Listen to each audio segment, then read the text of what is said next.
Bienvenue dans le 7-8 de l'été consacré à l'économie. Cette année, on a beaucoup parlé de la hausse du chômage, de la crise économique. Rien de bien réjouissant, mais le monde de l'entreprise ne se limite pas à ça. On vous a préparé une petite sélection de reportages réalisés cette année pour vous prouver qu'entreprise peut rimer avec plaisir. Dans la deuxième partie de ce magazine, nous parlerons des jobs d'été.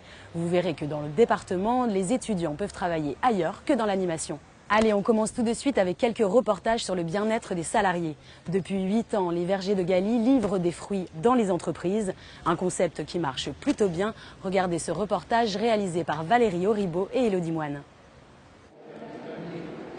Comme tous les matins, Sébastien part avec la liste des clients à livrer. Dans son camion, les corbeilles de fruits qu'il faut préparer selon chaque commande. Nous livrons des paniers de fruits dans l'entreprise et les entreprises peuvent les utiliser soit par le principe d'un abonnement, donc sur une période déterminée, soit par le principe, si vous voulez, du one-shot, de l'événement. Un conseil d'administration, une réunion commerciale ou une soirée entre collaborateurs peuvent être aussi l'occasion de partager des fruits frais. Ce jour-là, Sébastien commence la tournée chez un client régulier, le constructeur automobile Nissan, livré 2 fois par semaine. Un vrai succès, la corbeille est souvent vide en fin de journée. Nous avons des retours très positifs. Les employés sont très contents d'avoir non seulement accès aux fruits gratuitement, mais en plus, ils estiment participer à une action de solidarité qui leur permet de faire acte de don à une association qui s'occupe de la recherche contre le cancer. J'en prends régulièrement lorsque je suis au siège social, en même temps que mon café. C'est bénéfique pour les visiteurs également, puisque quand je suis visiteur dans d'autres entreprises clientes, je profite également de ces fruits frais. Clémentine, raisin et banane. On n'a pas souvent le temps de bien manger en entreprise, on est tellement chargé, on a tellement de choses à faire que c'est souvent la solution de facilité d'aller prendre un sandwich et de le manger devant son ordinateur. Donc avoir des fruits à disposition en entreprise, c'est une très bonne chose pour notre alimentation et pour être plus efficace dans le travail. Créé il y a 8 ans, le concept a fait des adeptes. Les vergers de Galie comptent 1 millier de clients sur Paris et sa région.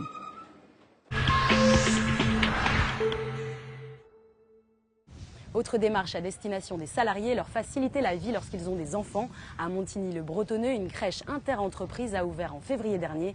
Guillaume Camps et Johanna Boubaker s'étaient rendus sur place pour retrouver les parents. Montipi, c'est la 4e crèche inter-entreprise de Saint-Quentin en Yvelines. Ouverte depuis le 2 janvier 2013, la crèche du groupe People and Baby peut accueillir 31 enfants. Âgés de 3 mois à 4 ans, les enfants sont séparés en 2 sections, petit, moyen et moyen grand. Montipi satisfait les enfants, comme le constate la mère de Maceo, 4 ans. Il est beaucoup plus épanoui, on sent qu'il a envie de venir. Il fait des choses, il a des activités qui lui sont proposées, et c'est ce qui lui manquait en fait chez la nourrice.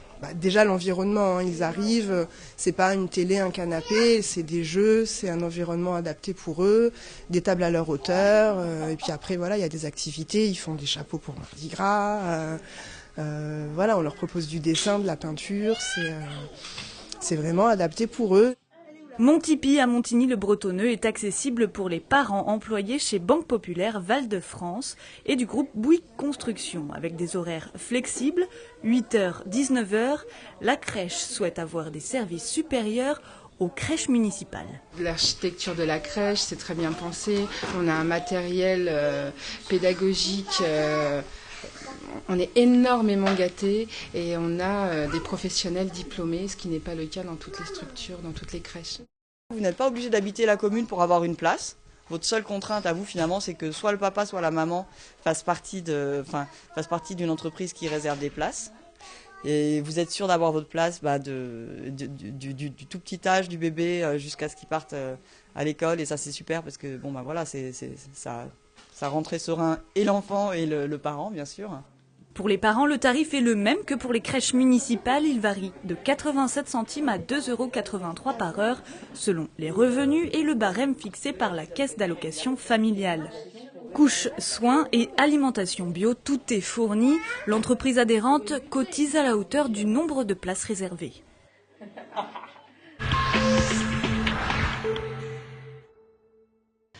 Le sport peut être aussi un moyen très efficace pour installer une ambiance détendue au bureau. Je vous propose d'aller à la rencontre de 3 collègues de travail qui se sont lancés dans une aventure sportive, un raid interentreprise.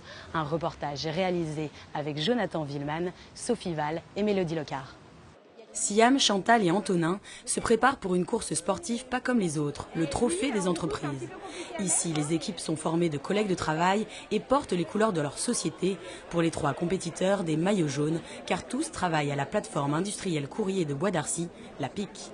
Mais aujourd'hui, ils sont un peu plus que de simples collègues. Le sport et l'esprit d'équipe des As de la PIC, comme ils se sont appelés, prennent le pas sur la hiérarchie. Je serais pas simple stagiaire, on est tous une équipe et on est tous au même niveau en fait et on est juste sportifs. Depuis quelques semaines, les 3 collègues s'entraînent ensemble, à la course principalement.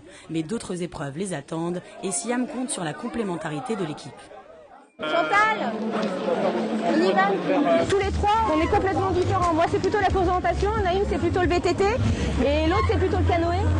Donc, je dirais que le seul sport où on n'est pas trop à l'aise, c'est la course à pied, mais bon, c'est qu'1 kilomètre, ça devrait aller. Qui dit compétition festive, dit échauffement festif. C'est en musique qu'on se prépare aux épreuves.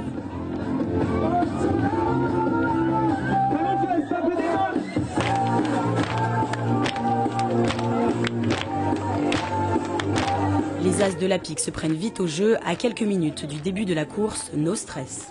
C'est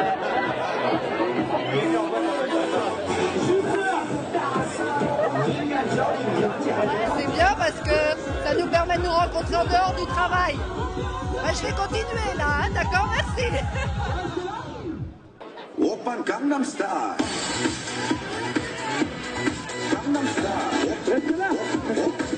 Après l'échauffement, l'équipe retrouve d'autres collègues venus participer au raid. En tout, le groupe La Poste compte 10 équipes sur cette compétition. Antonin, Siam et Chantal sont partis pour près de 7 km de course. Les As de la PIC finiront 62e sur 63, mais l'important était de participer.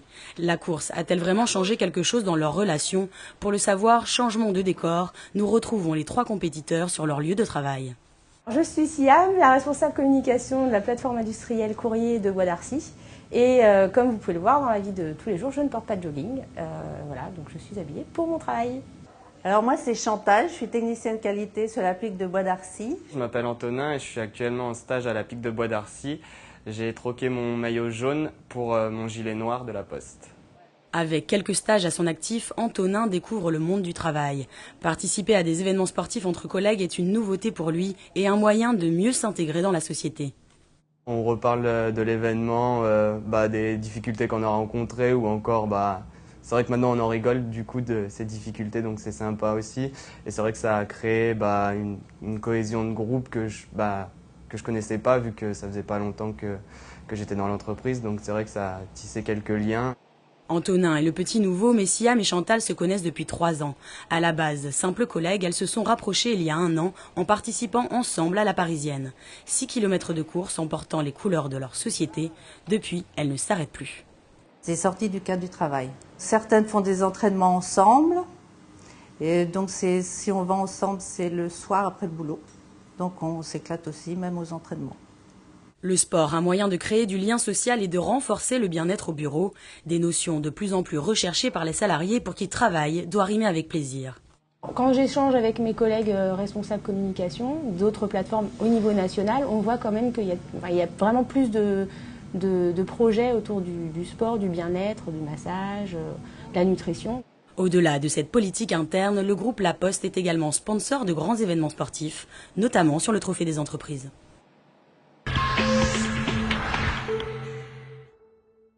Nous allons maintenant découvrir 3 entreprises solidaires. Leurs activités sont très différentes, mais toutes 3 sont des entreprises d'insertion. Depuis maintenant 1 mois, Jérôme est livreur à vélo au sein de l'association Versailles Portage. Chaque jour, il assure les livraisons des commerçants de la ville, un service gratuit pour les clients sur tous les territoires de Versailles Grand Parc. Okay. Voilà, d'accord. Vous prenez le cargo, s'il vous plaît. D'accord. Merci.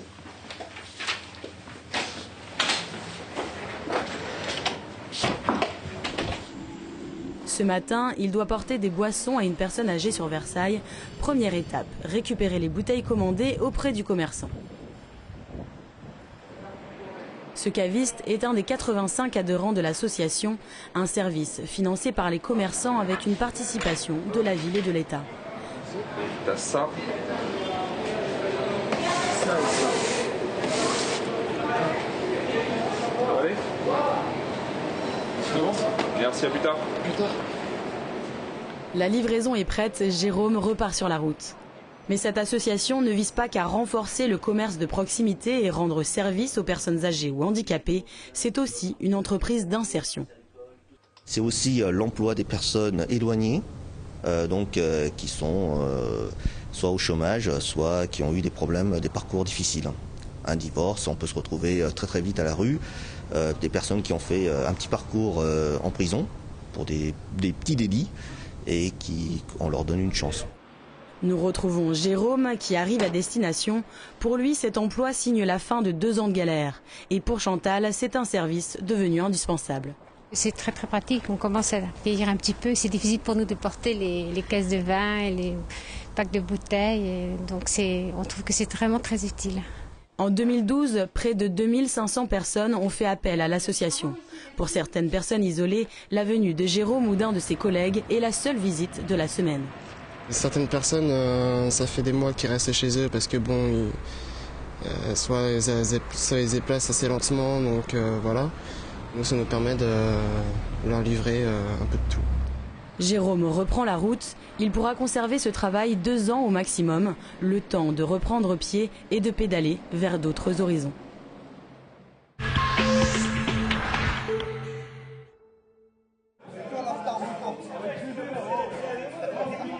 Depuis 3 mois, Gérard travaille au Jardin de Cocagne à Manille-les-Hameaux, une association d'insertion loi 1901 qui cultive des légumes bio distribués chaque semaine à des adhérents consommateurs sous forme de panier. Comme la plupart de ses collègues, Gérard a intégré les jardins suite à une période de chômage, une manière de ne pas rester inactif. Retrouver des personnes, des gens avec qui je peux parler, discuter, et puis bien rigoler comme mes collègues font derrière. Et puis c'est super bien, quoi. C'est reprendre goût au travail.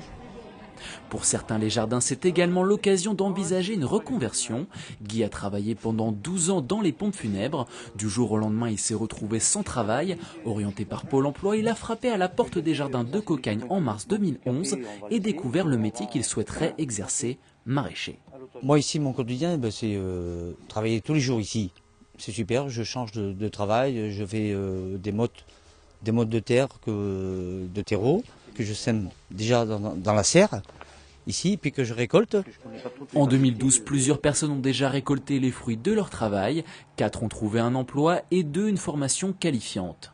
Grâce au suivi de l'association, Gérard a obtenu un entretien. S'il est positif, il intégrera une enseigne de grande distribution dans 1 mois. Quant à Guy, il entame son 2e CDD de 6 mois au jardin, plus motivé que jamais pour faire de sa nouvelle passion un métier.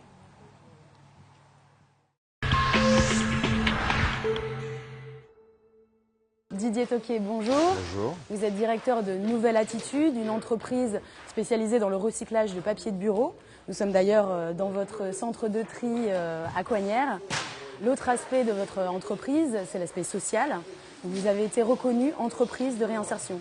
On a souhaité être entreprise d'insertion pour justement accompagner un peu les politiques de RSE dont on parle tant aujourd'hui. Finalement, si on prend les 3 économies, l'économie du profit, l'économie sociale ou l'économie environnementale, aucune d'entre elles ne marche bien. Mais c'est la complémentarité de ces économies aujourd'hui qui nous intéresse beaucoup. Et on pense que nous, qui sommes axés à la fois sur l'économie sociale, qui est vraiment notre raison d'être, notre boussole, j'ai envie de dire, notre nord, et l'économie environnementale par notre activité de recyclage, on peut aujourd'hui trouver des systèmes de coopération avec les entreprises du secteur lucratif, à juste titre, pour être encore plus performants dans toutes ces activités. Alors concrètement, comment ça se décline ? Vous proposez des formations, vous sortez des personnes un peu isolées du chômage ?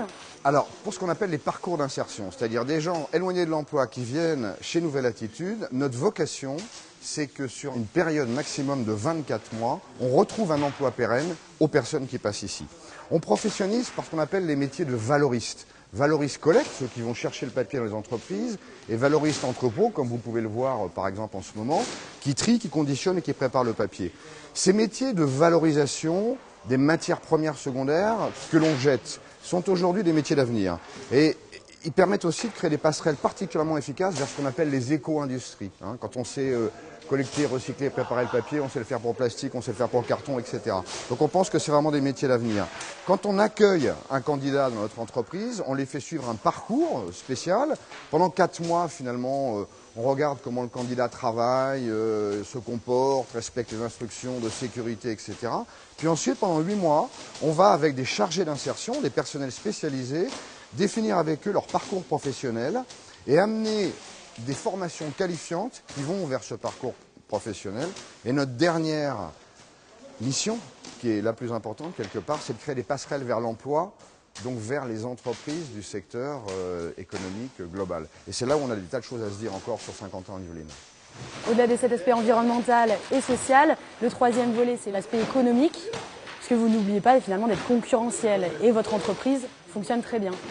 95% de notre chiffre d'affaires, c'est nous qui allons le chercher. Donc c'est nous qui allons chercher nos clients, à qui on propose des programmes de recyclage, des opérations de désarchivage, des opérations de destruction confidentielle. Donc effectivement, la condition de réussite de tout ça, c'est d'être de bons entrepreneurs sociaux dans notre domaine d'activité principale. Et c'est ce qu'on essaye de prouver tous les jours. Didier Toquier, merci beaucoup. Je vous en prie. Pour finir cette séquence sur le bien-être en entreprise, je vous propose de découvrir le portrait de Véronique Algèbre, peintre sur porcelaine et meilleur ouvrier de France. Son métier et sa passion, et c'est bien là la clé pour que le travail soit un plaisir. Un reportage signé Patrick Jacques de Dixmude et Catherine Zulato. Un dessin, presque une photo sur porcelaine, un sens du détail inné. Véronique Abègre vient de décrocher le diplôme de meilleur ouvrier de France. Ce qui vient de changer, c'est que je me dis, j'ai plus le droit de faire d'erreurs. Modeste, Véronique Abègre. Elle a démarré la peinture sur porcelaine un peu par hasard, dit-elle. D'abord diplômée d'un bac art déco, la Versaillaise s'est orientée vers un tout autre métier, éducatrice de jeunes enfants, sans perdre de vue sa première passion et ce qui l'avait séduit dès le départ. Le côté de décor d'objets. Donner une âme à un objet. Et puis, il y avait aussi la partie un peu technique à dépasser. C'était une des plus grandes difficultés au démarrage. Parce que quand on prépare mal sa peinture, ça peut écailler, ou alors ça rend pas ce que l'on veut. Il y a des couleurs qui se mangent les unes les autres.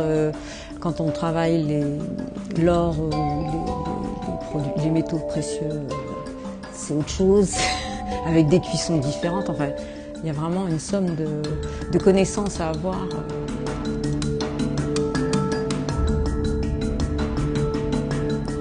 De loisirs, Véronique en a fait un métier très prenant. Je ne compte pas mes heures. La pièce de concours là, qui est là, ça se vase, j'ai mis plus de 250 heures, sans compter tout le travail d'approche en fait, pour savoir ce que j'allais faire. Enfin, voilà, j'ai passé 2 mois dessus avant de me lancer sur la pièce elle-même. Pour remporter le concours de meilleur ouvrier de France qui se déroule tous les 4 ans, Véronique Abègre a travaillé sur ce vase et cette assiette. Un travail à l'or, à la frise, avec des personnages et des paysages, un savoir-faire complet. Je suis contente parce que ça me permet de me dire, bon, je suis un Mondimbo. Voilà.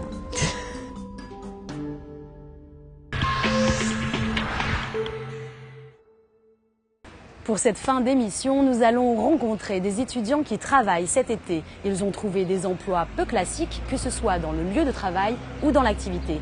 Des images d'Élodie Boine et Jonathan Villeman. Fini les cours. Pour les 19 000 étudiants yvelinois, les vacances ont commencé. Mais Déborah n'est pas dans ce camping pour camper, elle y a décroché un job d'été. Pendant 2 mois, cette étudiante en médecine travaille pour le bar-restaurant. Un emploi saisonnier classique dans un lieu assez original. On ne compte que 16 campings dans le département. De quoi concilier impératifs financiers et plaisir. Je bosse l'été pour gagner 4 sous et pouvoir tenir mieux l'année. Qu'en temps normal. C'est vrai qu'on peut pas trop bosser à côté quand on fait médecine, donc j'essaie d'accumuler les heures et puis en même temps de passer un bon été, quoi. C'est vrai que c'est dans un cadre sympa. Alors, combien de personnes? 2 personnes. 2 adultes? Oui. Alicia, à l'accueil, a de son côté fini son cursus universitaire cette année. Pendant 6 ans, tous les étés, elle a enchaîné les emplois saisonniers. Cette Bretonne a été serveuse, garde nationale et a travaillé à bord de ferry sur la Manche. Ces expériences lui ont permis de trouver sa voie professionnelle. Après quelques saisons, elle a stoppé ses études de droit pour se reconvertir dans le tourisme. À travailler sur un bateau, je me suis demandé qu'est-ce que j'allais faire en fait dans le droit. J'ai adoré mes études, mais je me suis rendu compte que c'était pas ce que je voulais faire. Donc j'ai trouvé ma place en fait dans le tourisme. Et grâce à mon boulot d'été qui m'a un peu décalé du droit chemin, on va dire. Dans ce camping, 10 saisonniers ont été recrutés en renfort pour l'été. Avec 70% du chiffre d'affaires réalisé sur cette période, on ne compte que 5 permanents. Mais ces derniers ont souvent commencé ici avec un job d'été. On renouvelle beaucoup de notre public saisonnier. On a la chance d'avoir plusieurs campings, donc de pouvoir leur proposer une mobilité sur les années. Donc on peut travailler une année à Versailles, une seconde année dans le sud de la France ou au bord de la mer. Et ensuite, lorsqu'ils sont en fin d'études, on propose régulièrement à nos saisonniers de rester avec nous et de continuer l'aventure avec nous et également d'évoluer avec nous. On a beaucoup de responsables de camping qui ont commencé comme étant des personnels saisonniers au restaurant ou à l'accueil ou à l'entretien du terrain. Bon appétit. Autre lieu touristique, les parcs d'attractions. Au milieu des badauds et des vacanciers en terrasse, Ameline y entame sa 4e saison. Auparavant, à l'accueil, elle découvre cette année la restauration. Faire à la caisse dans les supermarchés, c'était pas si top que ça. Donc ici, je trouve que moi j'aimais bien. En venant en tant que cliente, on voit un peu l'univers et après voir l'envers du décor aussi, c'est intéressant. Chaque année, 200 000 personnes foulent les allées de ce parc. Face à cette masse de visiteurs, les saisonniers d'été apprennent sur le tas. Comme au camping de Versailles, à l'embauche, on privilégie la qualité de l'accueil et le sourire plutôt qu'une formation diplômante. Ces jeunes représentent souvent un vent de fraîcheur. Les saisonniers qui arrivent pour juillet-août, ils redonnent aussi un petit coup de fouet à ceux qui sont là depuis plusieurs mois. Il y a du sang neuf qui arrive, ça redynamise les équipes. Il y a un petit peu de concurrence qui s'installe, donc c'est un bienfait pour les gens qui sont là depuis le début de l'année d'accueillir des nouveaux. Une deuxième équipe qui arrive et qui redonne un petit coup de souffle à l'équipe qui est là depuis 4-5 mois. Selon l'Observatoire de la vie étudiante, en 2010, 23% des étudiants travaillaient l'été.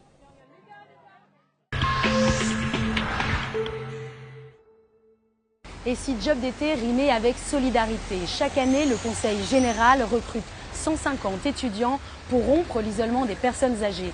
Le principe est simple, les jeunes donnent de leur temps en juillet et en août pour leur tenir compagnie ou les aider dans leurs tâches quotidiennes. Cette année, c'est la 10e édition. On a rencontré 2 étudiantes et une personne âgée qui participent à ce dispositif. Suivez-moi. Donc nous voici chez Marguerite Ledren, bonjour. Bonjour madame. Et tous les étés, vous recevez des étudiants qui viennent vous rendre visite. Exactement. Cet été, ce sera Clélia. Oui, oui. En premier. Et oui, pour la première fois. Oui. Rose, vous faisiez partie des étudiants qui venaient rendre visite à Marguerite l'année dernière. Vous, comment vous avez connu ce dispositif? Comment vous êtes venu à postuler? Alors en fait, j'ai réalisé un stage à l'hôpital de Houdan, donc qui est juste à côté de la coordination gérontologique l'année dernière. Et du coup, j'ai connu ce dispositif dans ce cadre-là. Alors qu'est-ce qui vous a intéressé? Pourquoi avoir voulu postuler à ce dispositif? Alors en fait, je réalise une formation d'assistante de service social. Et du coup, on est sensibilisé à l'isolement des personnes âgées l'été. Donc c'est vrai que je voulais participer à ce dispositif pour pouvoir lutter contre l'isolement des personnes âgées quand les familles partent en vacances pendant le mois de juillet-août. L'été, c'est plus difficile d'avoir des proches qui viennent vous rendre visite ou avec les vacances? C'est plus espacé? Je n'ai pas beaucoup de contacts. Non, les seules visites que j'ai, ce sont les aides ménagères.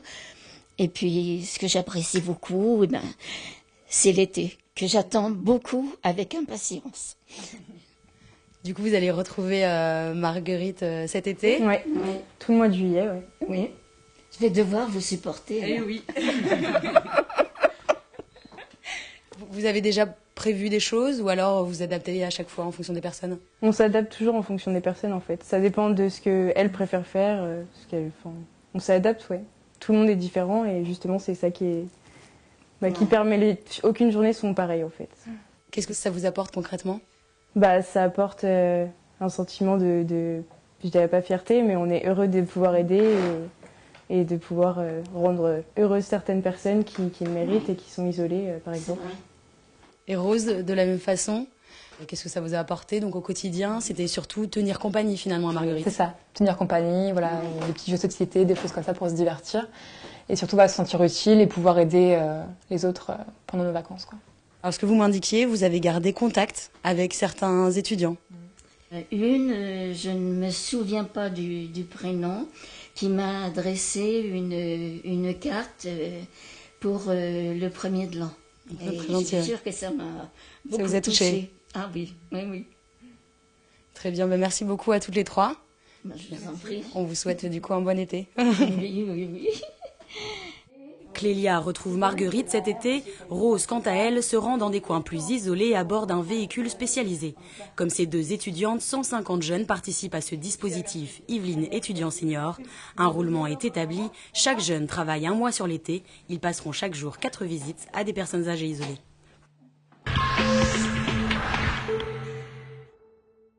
C'est la fin de ce magazine. Merci de nous avoir suivis. Je vous souhaite un très bon été sur TV Fil 78.